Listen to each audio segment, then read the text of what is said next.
Hey everyone, welcome to Old Iron Garage. Thank you for tuning in. I am in my dad's shop this evening because I was here working on the truck and I wanted to... I didn't want to power wash this engine today because it is cold outside and I can't seem to stay dry when power washing. So I cleaned up this engine the best I could here. I am going to power wash it another day to get it clean as new. But anyways, I am starting assembly.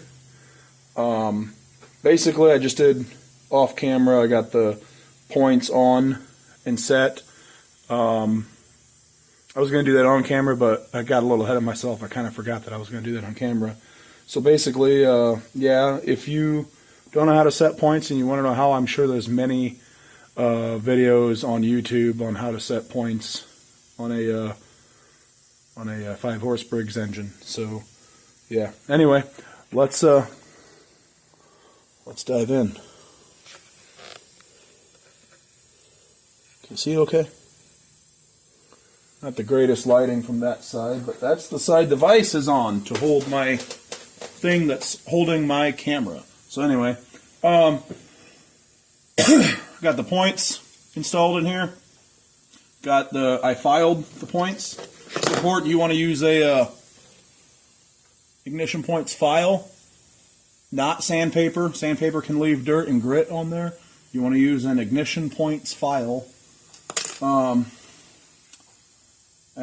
did put, I don't always do this, but I put anti-seize on here because I know I want to take this flywheel off again in the future when I go to power wash. So anyway, it's probably not a bad idea to do in case I ever need to service the points again anyways.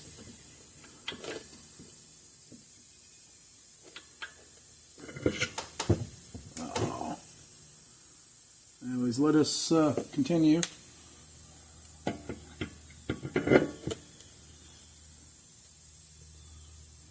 I'll put the flywheel key in. There's aluminum flywheel key goes in there.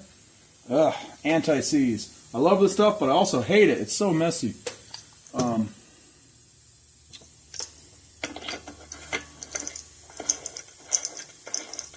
I cleaned all parts, all engine parts. Oh, getting ahead of myself. There is a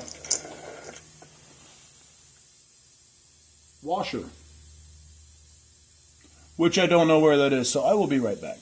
I seem to have misplaced it. As I'm back, I found the washer.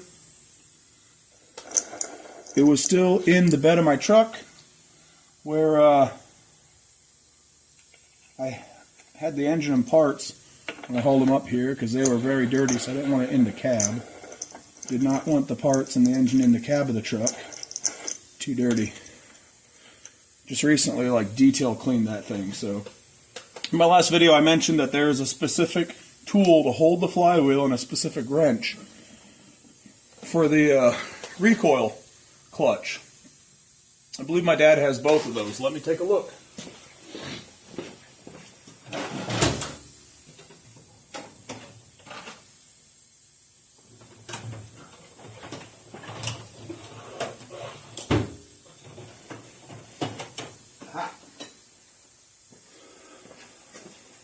So there's a couple different styles for the flywheel holder tool. This is the one I prefer.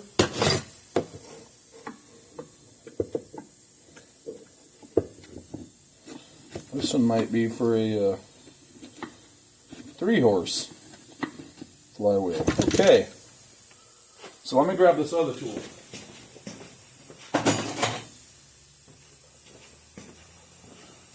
Here's the other style, like a wrench style.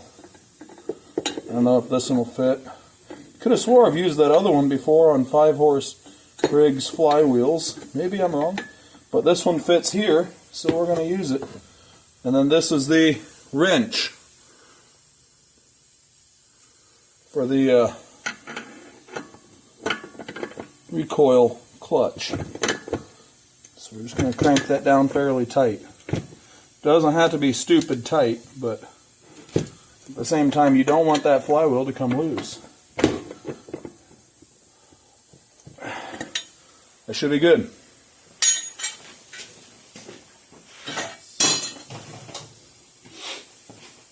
If it seems like I'm in a hurry, I am. I'm in my dad's shop. It's getting a little bit later in the evening. It's around probably a little after 5 now. And my parents are a little older, you know, and Dad wants me out of here by a decent time, which is understandable. So, trying to make sure that happens. I did ask him if he cares if I do this while I'm here, and he said he doesn't care, but I know he doesn't want me here real late. So, he wants to go to bed by a decent time, and he wants to make sure his shop is locked up. So, that's understandable. I'm gonna, let's see if I can get a spark. Oh yeah, I forgot. Gotta move that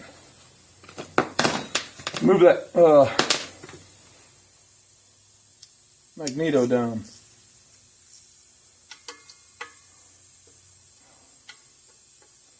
Now, if you have a piece of, here, just like a thin piece of paper. If it's real thin, I would double it over, fold it in half to give it just a little more thickness, and then just slide that between your flywheel and your magneto, and turn it to where the magnet pulls the magneto to, and then give it a push, maybe a tap, make sure that, you know, it's against, then go ahead and tighten her down. And then you have a spacing between the magneto and the magnet on the flywheel that will work.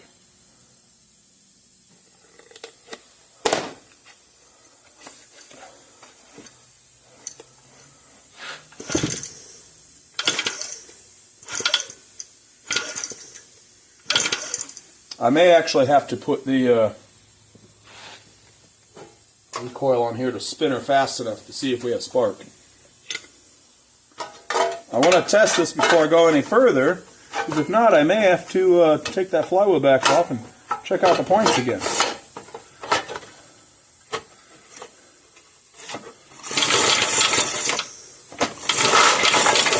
I don't see any spark, guys. Of course, I may have a bad spark plug too. I do have a replacement.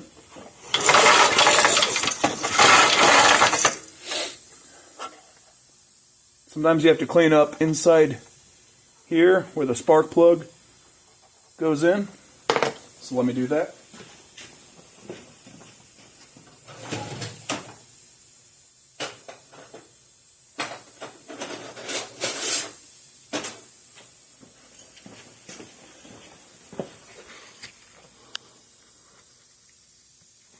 So we're going to take this little round file, we're going to go in there, clean it up.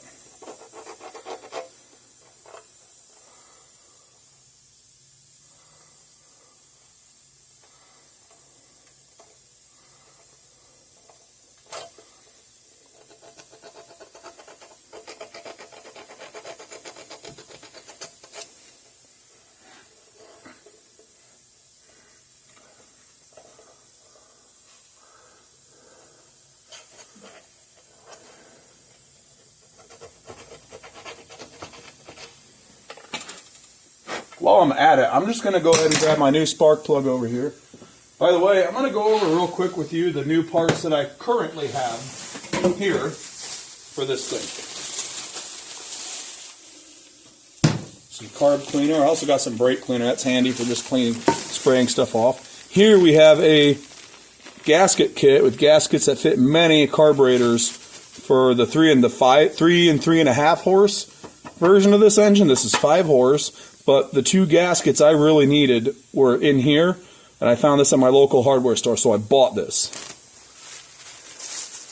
The 2 gaskets that I needed are universal between the 3, 3.5, and 5 horse and the 4 horse. Brand new air filter. Spark plug, brand new Champion spark plug. I got the correct one. This engine is, according to what I read online, calls for a Champion RJ19 LM. Got that. Diaphragm kits, which that gasket kit that I bought came with one, and a brand new replacement Sten's muffler. Figured, hey, It's a decent looking unit. Let's put a new muffler on it too. Make it look nice. Let me get this stuff out of the way. Sorry that I'm kind of rushing through this, but like I said, this is my dad's shop, and I'm trying to be respectful and get what I want to get accomplished, yet still get out of here by a reasonable time. Okay, so since I had a file in there, I kind of opened it up a little bit. So let's give her a little bit of a squeeze. Make it tight. Make it fit tightly again around the spark plug. You want it to be a tight fit.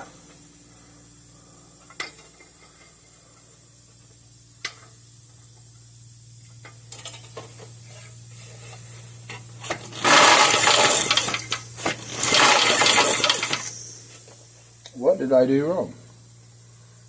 I wonder. Because I have no spark.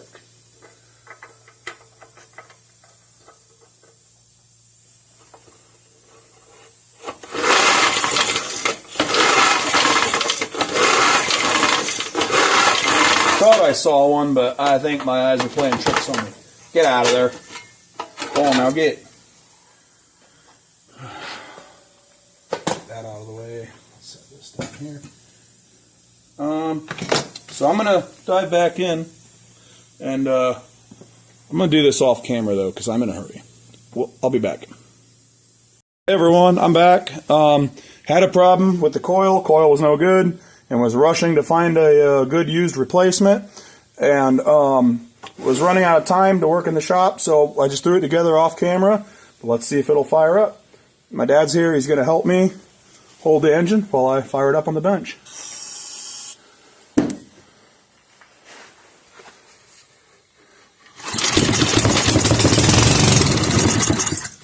I'm going to try to get it to run briefly. It's going to smoke. There was diesel in the cylinder, so it is going to smoke.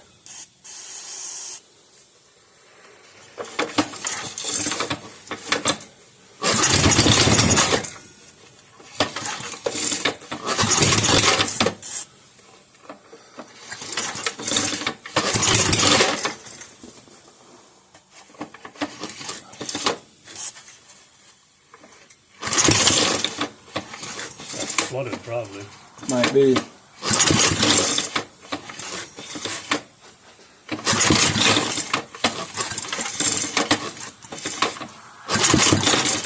I don't think it is.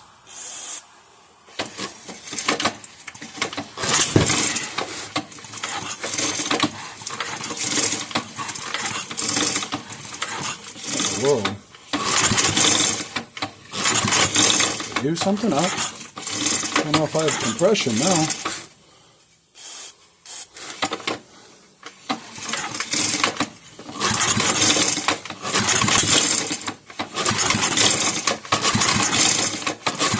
I don't know if it has compression now. Not as much as it did. What I'm telling you now is